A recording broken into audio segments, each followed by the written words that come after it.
Hello students, welcome to my channel. This is Roshan sir max. चलिए my dear students, एक नए video की शुरुआत हम करते हैं।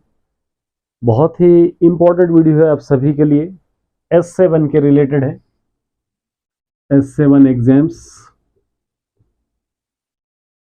2023।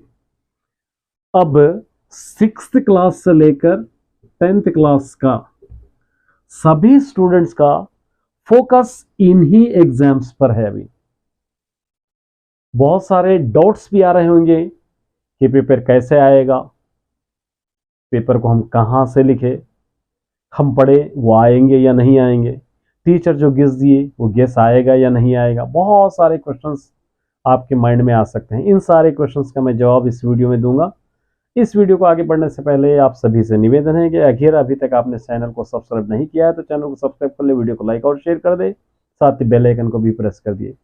माय डियर स्टूडेंट्स, 9th में और 10th क्लास, ये दोनों क्लासेस में थोड़ा सा चेंजेस आपको मिलेगा इस बार, क्योंकि 8 पढ़कर 9th में आए हैं और 9th पढ़कर 10th में आए हैं। तो लास्ट ईयर के 2022-2023 के पेपर में थोड़ा सा चेंज आपको मिलेगा, और वो चेंज आपको क्या है पता ही है।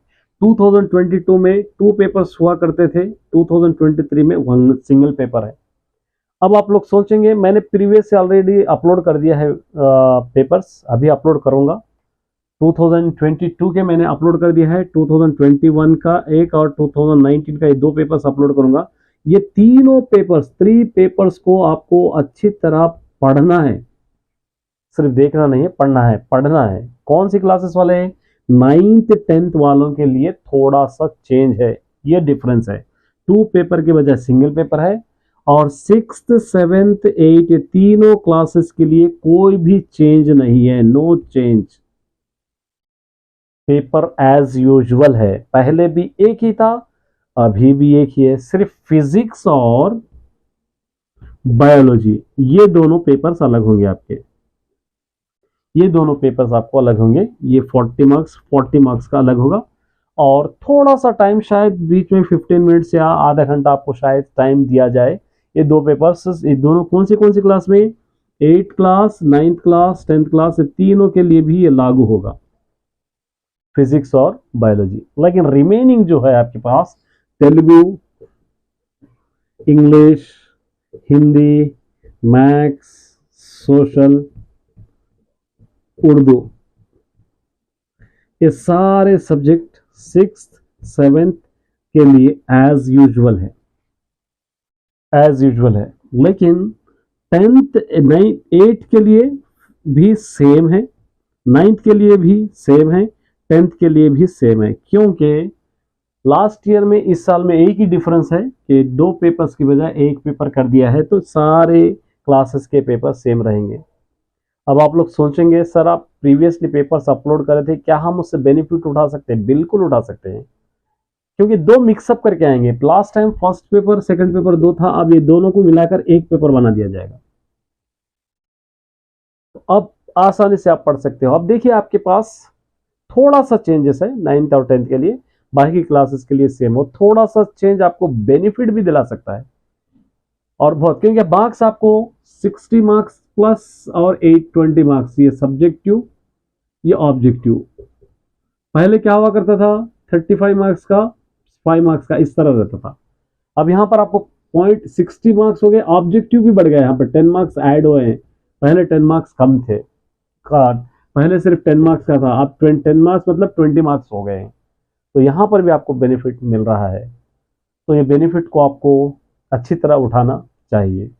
तो ये वीडियो अपलोड करने का यही मतलब है कि आप सभी S7 के लिए प्रिपेयर हो रहे हैं, और आपको पूरे 7 सब्जेक्ट आपको कवर करना है। दूसरे क्लासेस वाले 6 सब्जेक्ट है, ये 7 हार्डली 12 to 14 डेज टाइम रह गया है, हार्डली 12 to 14 डेज टाइम रह गया है।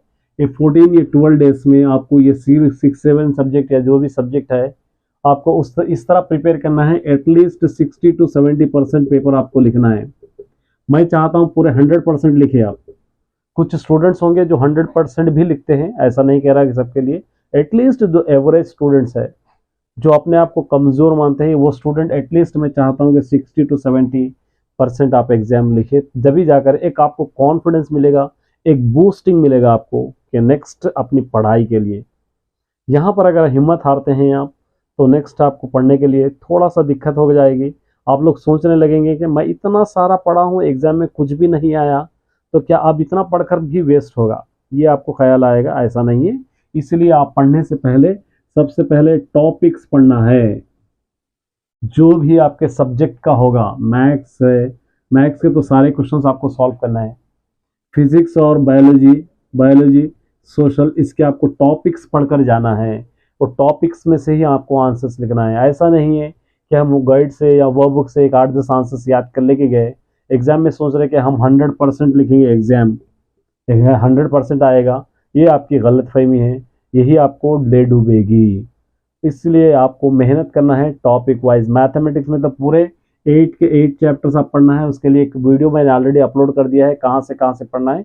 फिर आप कहते हैं तो एग्जाम से पहले एक मोटिवेशनल भी अपलोड करूँगा। उसके बाद इंपॉर्टेंट क्वेश्चन सारे मैंने अपलोड कर दिया है, वीडियो सर्च करके आप चेक कर सकते हैं। फिर भी एक करूँगा और करते जाऊँगा। और लास्ट एग्जाम से एक दिन पहले आपके लिए एक 3-4 आवर्स की एक वीडियो अपलोड करूँगा। एक वीडियो शायद आपको कंप्लीट हो जाएगी सारे एग्जाम्स के लिए। उसी तरह तेलुगु भी ईच एंड एवरीथिंग कराऊंगा और बाकी के मैंने आंसर्स अपलोड कर दिया है।